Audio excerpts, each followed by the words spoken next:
આવેલ વડગામ તાલુકાના પીરોજપુરા ગામમાં ચાંદીપુરમ રોગને આમંત્રણ આપતા ગામના તલાટી અને ગામના સરપંચ મળતી માહિતી મુજબ વડગામ તાલુકાના પીરોજપુરા ગામ પરમારવાસની બાજુમાં રસ્તો પડે છે, ત્યાં મોટા ઉકરડા કરી લોકોને આરોગ્ય સાથે ચેડા થઈ રહ્યા છે। હાલમાં ચાલતો મહામારી ચાંદીપુરમ રોગને લઈને તંત્ર હરકતમાં આવી છે, ત્યારે આ ગામમાં એક માણસ છે જે આ જગ્યા પર ખોટી રીતે દબાણ કરીને ગેરકાયદેસર કબજો કરીને બેઠો છે અને રસ્તા વચ્ચે ઉકરડા કરી નાખ્યા છે।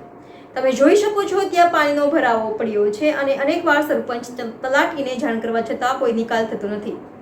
અત્યારે આ પાણીના ભરાવને આજુબાજુમાં જે રહેઠાણના મકાન છે ત્યાં લોકોના બાળકો બીમાર પડ્યા છે, એની જવાબદારી કોની રહેશે? ગામના તલાટી કે સરપંચની જવાબદારી રહેશે, કેમ કે અનેકવાર રજૂઆત કરવા છતાં કોઈ સાંભળતા નથી।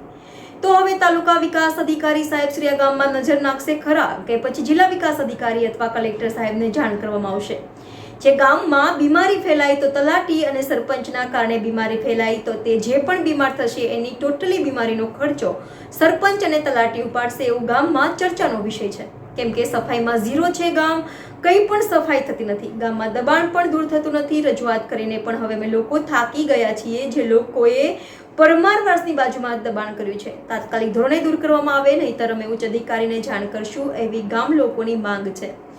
જરૂર પડશે તો ગાંધીનગર પણ જાશું। Nainaben Parmar, Palanpur, Banaskantha, NN news. દર્શક મિત્રો, NN ન્યૂઝને લાઈક કરો, શેર કરો, સબસ્ક્રાઇબ કરો અને બેલ આઇકન પ્રેસ કરો, જેથી આપને નોટિફિકેશન્સ મળતી રહે।